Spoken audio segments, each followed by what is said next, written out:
The sound of forks clinking against plates filled the unsettling silence over our Wednesday night dinner. I stared across the table at Rowan, my husband of 6 years, searching his face for any sign of the loving man I had married. But his eyes avoided mine as he hastily shoveled pasta into his mouth. My gaze drifted to his phone lying next to his plate. A notification blinked provocatively as if daring me to unlock it.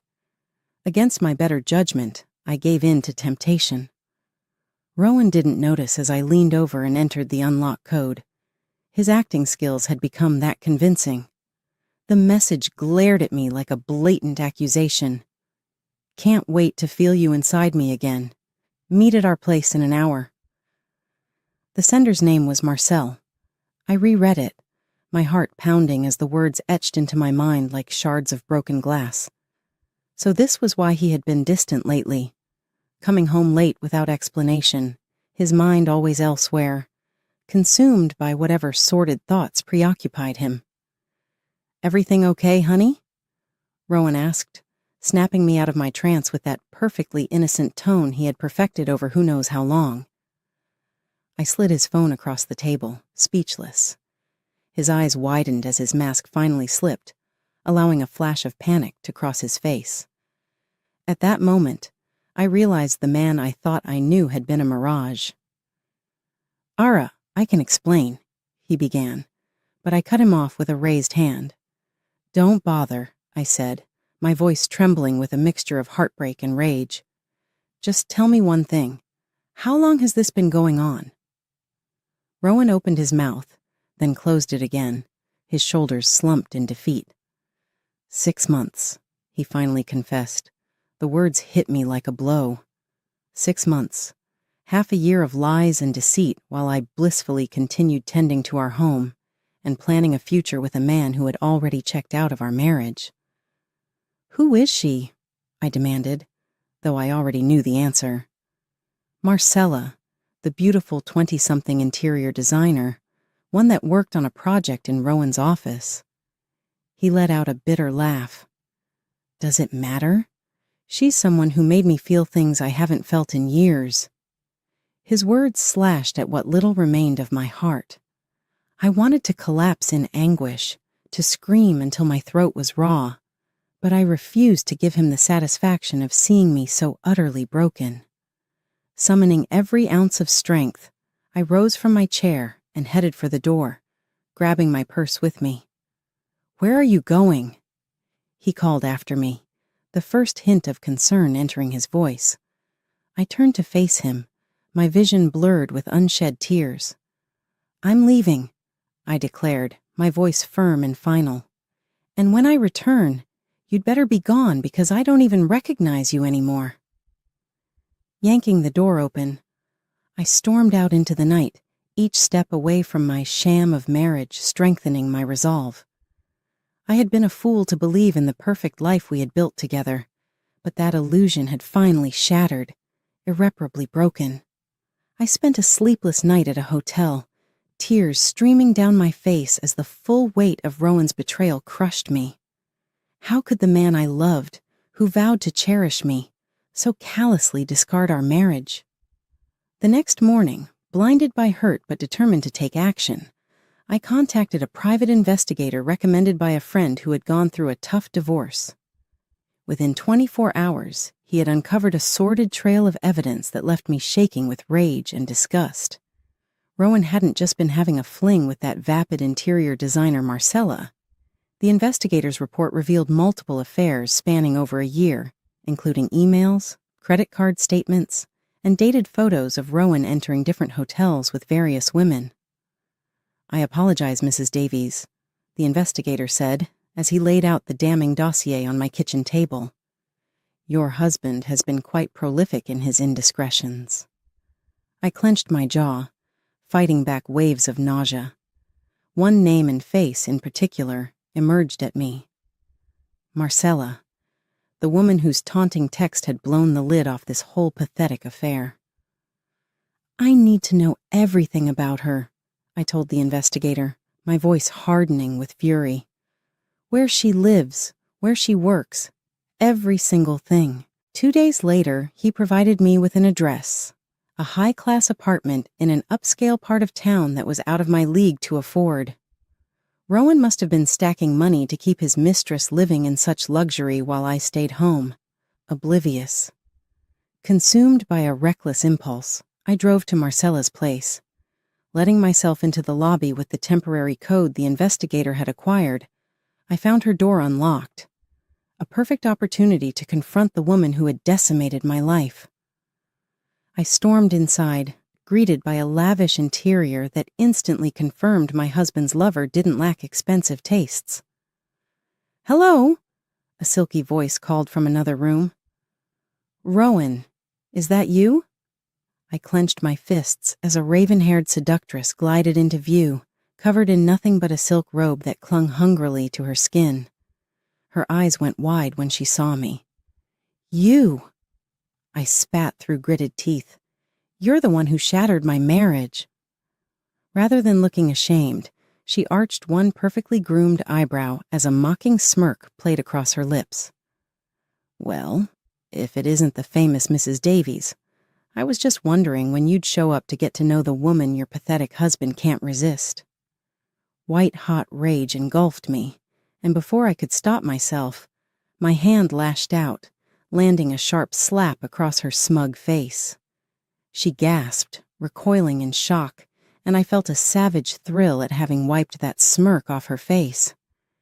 "You're gonna regret that," she hissed, one hand covering her rapidly reddening cheek. "Wait until Rowan knows about this." "Rowan will leave you for me, won't he?" I shot back, advancing on her until she backed into the wall. "Well, let me give you a reality check, you home-wrecking snake. He's broke. He's been spending our money on hotels, gifts, this expensive apartment, all to court a little gold-digging tramp like you." Revulsion flickered across her features before her mask of arrogance fell back into place. "We'll see," she sneered. "This isn't over, Mrs. Davies, not yet." I watched in disgust as she moved away, my desire for revenge burning hotter than ever before. "No," I thought bitterly as I stormed out. "This is just starting." After my explosive showdown with Marcella, I was seething, a volcano of pain and rage that threatened to erupt at any moment. I went back home, unable to think of anything but getting rid of that homewrecker's face from my mind. Rowan was already there, having moved his essentials into the guest bedroom at some point during my vengeful errand. His eyes went wide when he saw me storm through the front door. "Ara, what happened?" he asked, shocked by the thunderous expression on my face. I didn't bother responding with words. Instead, I flung the damning evidence provided by the private investigator across the room, letting the printed emails, photos, and financial statements spill to the floor. Rowan paled as he went through the incriminating documents, seemingly realizing the full depth of his sins for the first time. "You had multiple affairs," I stated, gritting my teeth. "For more than a year, it seems like, and that's not even the worst part." I held up a bunch of papers, containing the sums that Rowan had been funneling into a hidden account, no doubt to bankroll his luxurious affairs with his mistresses. "The money, Rowan!" I spat. "How could you steal from our accounts to wine and dine your scandalous women?" Instead of guilt, anger spread across his features.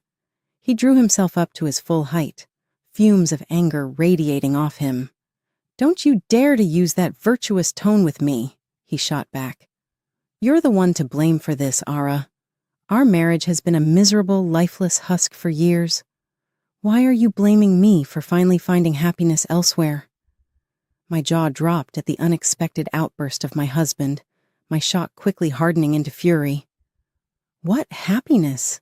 I echoed in disbelief. "With that home-wrecking Marcella? She's not some pure, enlightened woman, Rowan. She's a manipulative little gold digger who's been bleeding you dry." For a moment, doubt crept across his expression, but his stubbornness got a hold of him. "That's enough," he said coldly. "I want a divorce, Ara. My lawyer already started the process. I'm done with your judgmental complaining and this miserable existence of a marriage." The blunt words pierced what little remained of my heart. I recoiled, feeling the room start to spin around me as the weight of my shattered world came crashing down. Through blurred vision, I could see Rowan gathering his belongings and storming out the door without a backward glance. Just like that, it was over. My dreams, my life as I knew it, were obliterated in one fell swoop by the man who once vowed to love and cherish me until death did us part. Some vow. Crumpling to the floor amidst the scattered remnants of my marriage, I finally surrendered to the urge to scream, an anguished wail that cleaved through the shell of numbness enveloping me. I screamed until my throat was raw, purging my soul of the trauma that had been inflicted upon it. As my howls subsided, an uncharacteristic sense of clarity settled over me. Through my blurred gaze, I noticed a familiar rectangular shape peeking out from one of the folders. The deed to our family home bearing my name and mine alone. During my father's estate planning years ago, he had insisted on putting the house solely in my ownership, just in case. At the time, I thought his distrust of Rowan was merely a symptom of his sour nature. But now, as the first embers of vengeance kindled in my chest, I gave silent thanks for my father's foresight. I wouldn't be left with nothing after this devastation. No, with the deed secured in my hands, I would strike back and rebuild from the ashes Rowan had strewn around me. If he wanted war, so be it. I was just getting started. The next few days went in a blur of anguish and fury. I spent many sleepless nights poring over the file compiled by the private investigator, my eyes burning from the effort of holding back tears. But those tears wouldn't solve anything.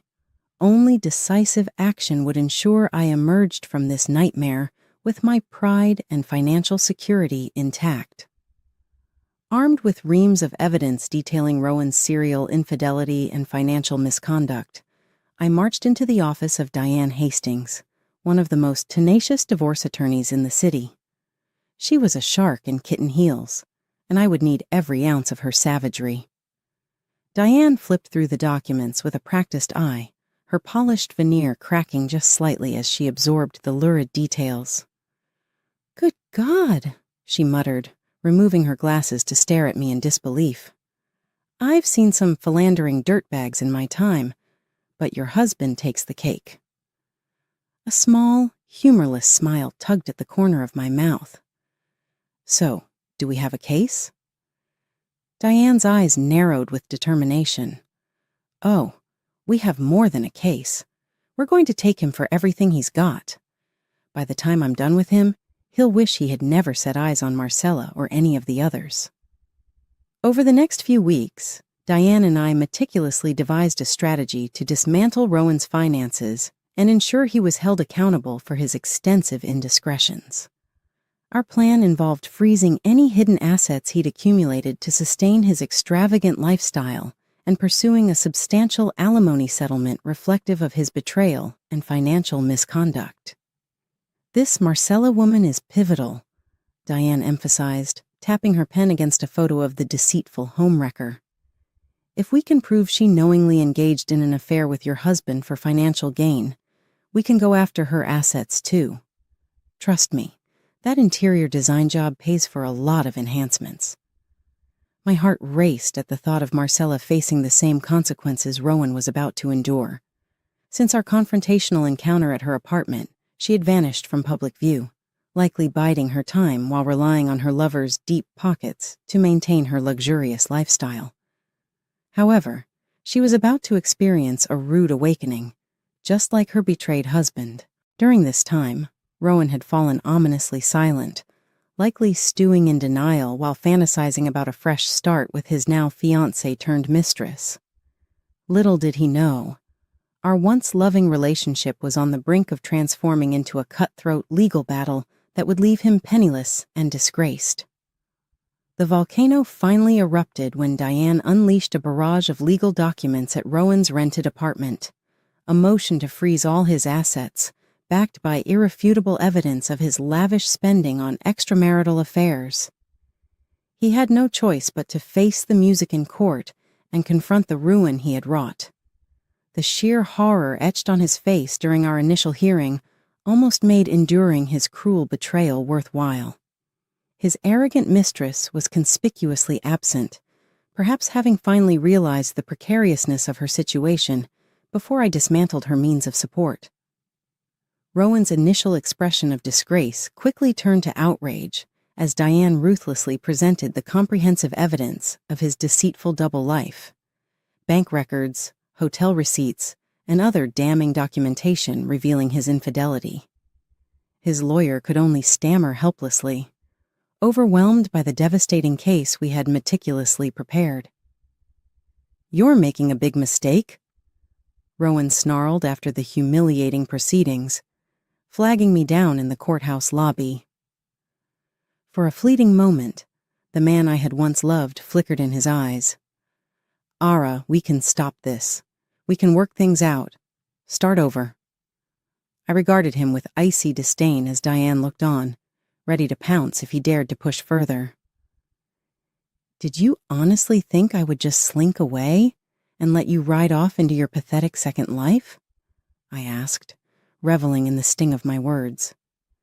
His eyes narrowed, anger seeping back into his expression. "This isn't you, Ara. You're not vindictive." I took a step closer, my voice low and steady. "You don't get to define who I am anymore, Rowan. You lost that right the moment you chose betrayal over loyalty." He opened his mouth to respond, but Diane stepped in between us. "I suggest you save your breath for your lawyer, Mr. Davies," she said, her tone icy. "You're going to need it." Rowan glared at Diane, then turned back to me. "This isn't over," he spat. In the aftermath of that explosive first hearing, the legal battle between Rowan and me descended into a swamp of vicious accusations. His lawyers hurled claims at me, fabricating evidence, alleging secret affairs with other men, as if trying to muddy the waters, all while conveniently overlooking his indiscretions paid for by him over our marriage.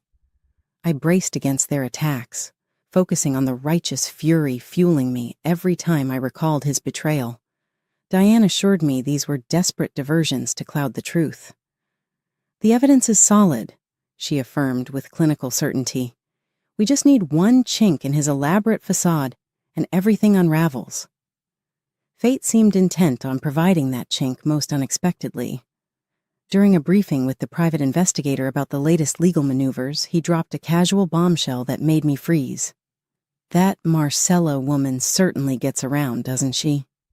His words hit me like a sledgehammer. My grip tightened around the phone. "What exactly do you mean?" "I've been digging deeper into her," he continued, "and it turns out she's not only with your soon-to-be ex. I've got proof she's also cozying up to an older, wealthier businessman on the side."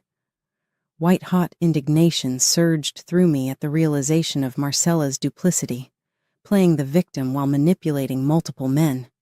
Her claims of innocence shattered like glass. In that instant, a cunning plan began to form in my mind, fueled by a mixture of rage and strategic clarity. "Continue investigating this other man," I instructed the investigator. "Find out everything. His identity, their meetings, every detail." A sly grin spread across his face. "You've got something big planned, Mrs. Davies?" I met his gaze with steely resolve. "Marcella needs to face the consequences of her actions. It's time she learned the repercussions of playing with fire." Over the next few weeks, Diane and I collaborated closely with the investigator to discreetly gather compelling evidence confirming Marcella's extramarital affairs. We secured surveillance photos showing her entering the opulent high-rise condo of business magnate Christopher Woodrow, a man in his 60s with a sprawling business empire and a meticulously maintained public image, notably underpinned by his marriage to an influential woman. "You know the saying," Diane remarked as we scrutinized the surveillance stills capturing Marcella and Mr. Woodrow in compromising positions. "Mistresses often assure their married lovers they'd never leave their spouse for them. learning that her husband's mistress has been playing the same game with other wealthy targets. Well, that might just push Mrs. Woodrow over the edge. I couldn't help but smile with vengeful anticipation. Marcella's self-righteous, holier-than-thou demeanor would soon be shattered once her rampant infidelities became public knowledge. If she believed she could manipulate the institution of marriage for her own gains, it was time for her world to implode as well. And Rowan? When the footage of his beloved fiancée engaging in dalliances with other affluent men surfaced, any lingering sympathy he harbored for her would evaporate. It would be the ultimate humiliation for a man who had forsaken his family for Marcella's empty promises of love. They were both perfect targets, consumed by greed, arrogance, and lust, now unwittingly awaiting the reckoning I meticulously prepared.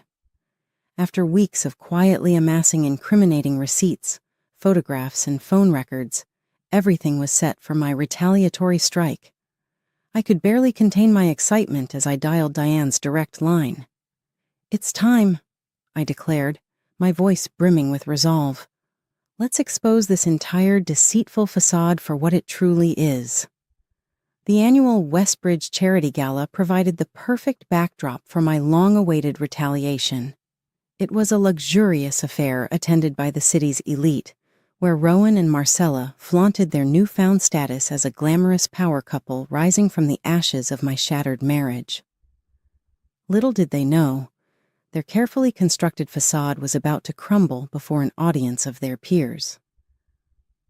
Diane and I arrived at the opulent Westbridge Hotel ballroom with a sense of purpose.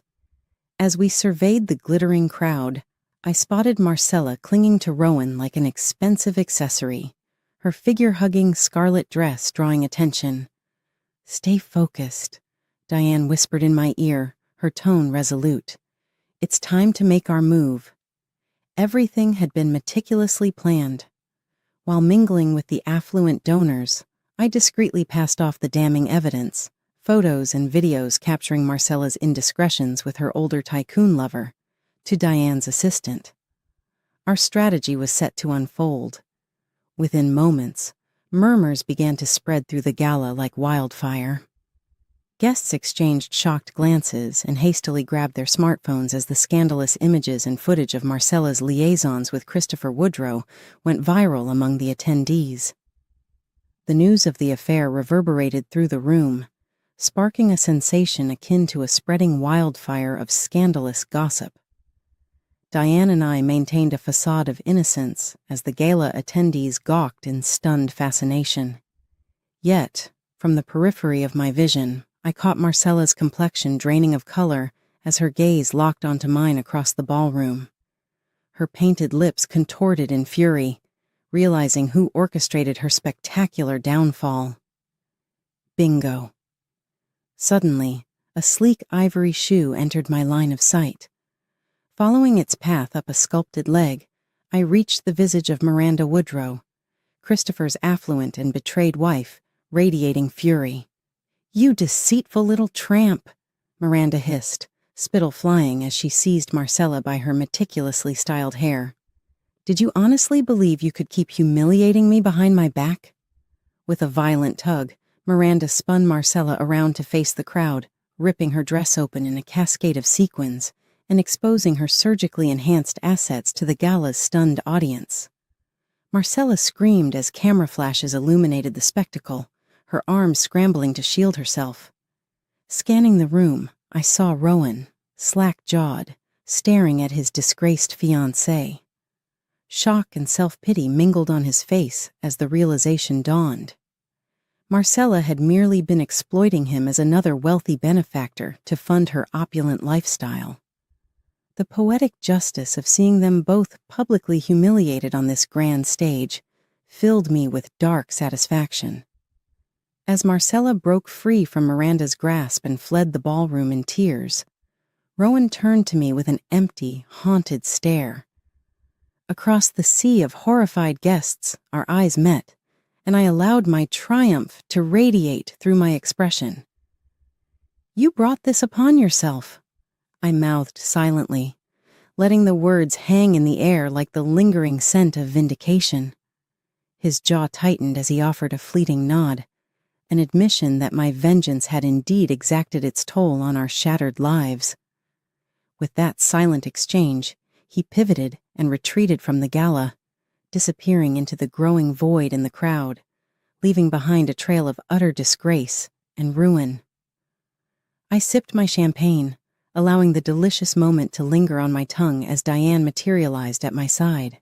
"Well, I do believe this evening has been a full and resounding success, right, Mrs. Davies?" she murmured with a proud smile. A grin stretched across my face as I remembered the catastrophic scene my revenge had wrought. "You don't know the half of it," I replied, "but I do think this is just the beginning of something beautiful." In the aftermath of the Westbridge Gala calamity, Rowan did what any disgraced, recently humbled man would do. He came slinking back crying, begging for mercy. I'll admit, seeing him out of his arrogant self provided a wicked sort of satisfaction. The pain I felt due to this drama was vanishing. Now, sitting across the table from me in Diane's office, he looked more like a kicked stray than my husband of 6 years. "Alara," he choked as I raised an eyebrow at him. I don't know what to say. I don't have words. What happened with Marcella? God, I was such a fool." Rowan shifted uncomfortably in his seat, his gaze flickering between my piercing stare and the stark reality of his misdeeds laid bare. The weight of my words hung heavy in the air, punctuated only by the soft hum of the air conditioning in Diane's office. For a moment, silence reigned, amplifying the tension between us. Rowan began, his voice faltering as he struggled to find the right words. "I know I messed up, Alara. I was weak, selfish. I took everything for granted." His admission hung between us, raw and unfiltered. It was the closest he had come to acknowledging the depth of his betrayal without excuses or deflections. "I don't expect you to forgive me," he continued, his tone tinged with desperation. "But I want to try to make amends somehow. I've been in therapy, trying to understand why I did what I did. I want to change, Alara. I need to change." I remained unmoved, my expression a mix of disbelief and simmering anger. The wounds he inflicted ran deep, cutting through trust and love like a relentless blade. Yet beneath my veneer of stoicism, a small voice whispered, a whisper of the man I once loved, the faint echo of our shared past before it shattered into irreparable fragments. "You had so many chances, Rowan," I finally replied, my voice quiet but unwavering. "And every time you chose betrayal. You don't get to undo that. Not now, not ever." Rowan's shoulders slumped, the weight of my words visibly crushing him. He nodded slowly, a defeated acceptance settling over him. For a moment, remorse flashed in his eyes, genuine and unguarded. "I understand," he murmured, his voice barely above a whisper. "I'll accept whatever you decide." With those words, the last flicker of hope extinguished. The man who once held my heart in his hands had gambled it away, leaving only shattered remnants in his wake. As Rowan rose to leave, his footsteps echoed with the weight of finality, closing the chapter on a tumultuous saga that had reshaped us both irreversibly. "I was destroyed when I saw you with Marcella," he stammered. "She was just using me like some pathetic meal ticket to bankroll her lifestyle. When that footage got out, I realized that I've been blind for so long, how I failed you just because lust got a hold of me." I gazed at him with a cold stare, refusing to let his carefully rehearsed expressions of regret soften my resolve, not after witnessing him heartlessly shatter my life in pursuit of fleeting pleasures. "Do you understand the pain?" I questioned, my voice barely above a whisper but thick with menace.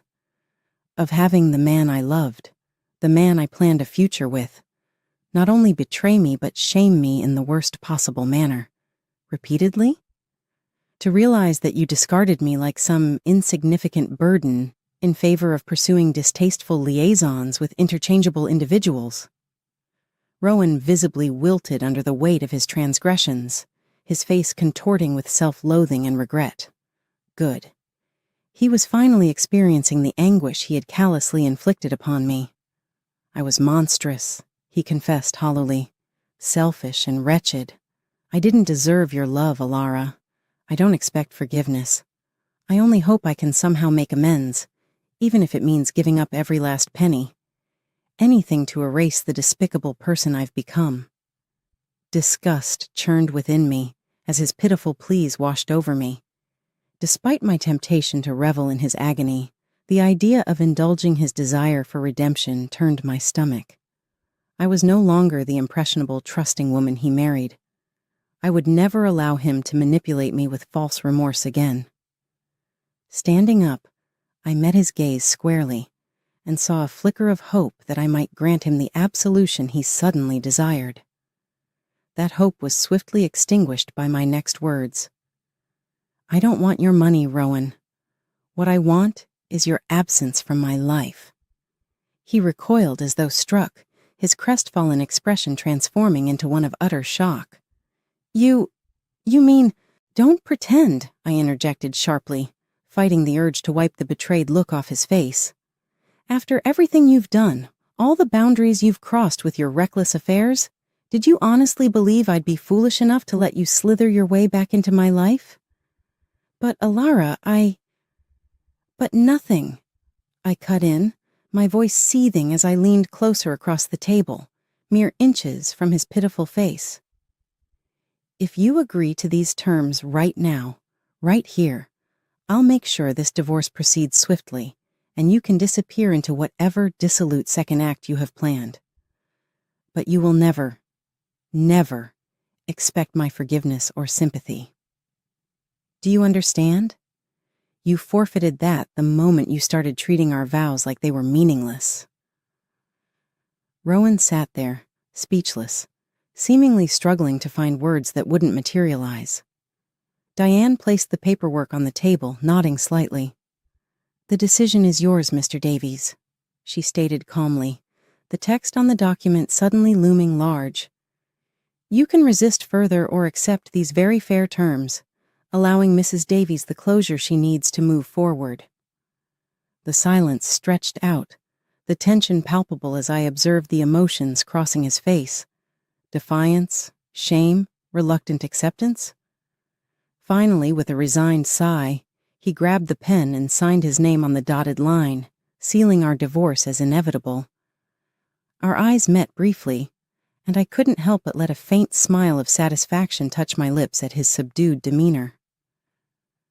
You won't hear from me again, he muttered tightly, but I hope you find the peace you deserve, Alara.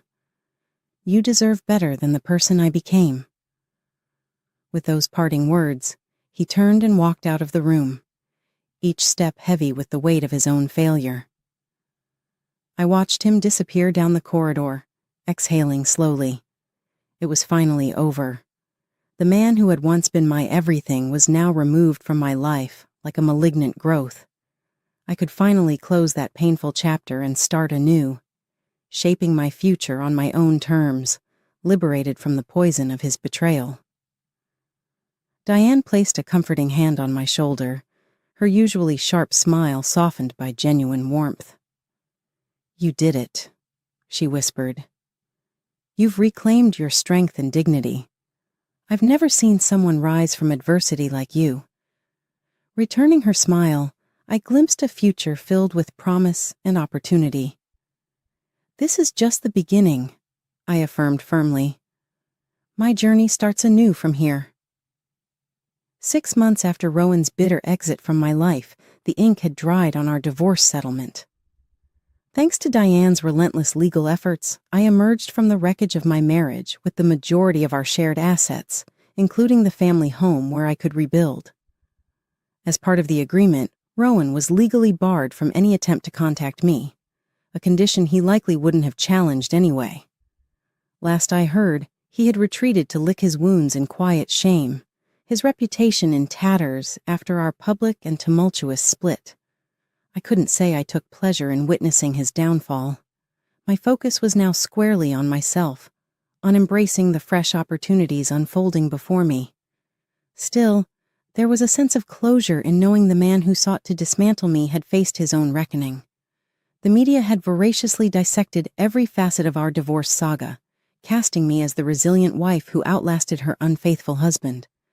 A narrative that, while somewhat sensationalized, brought a bitter sense of vindication.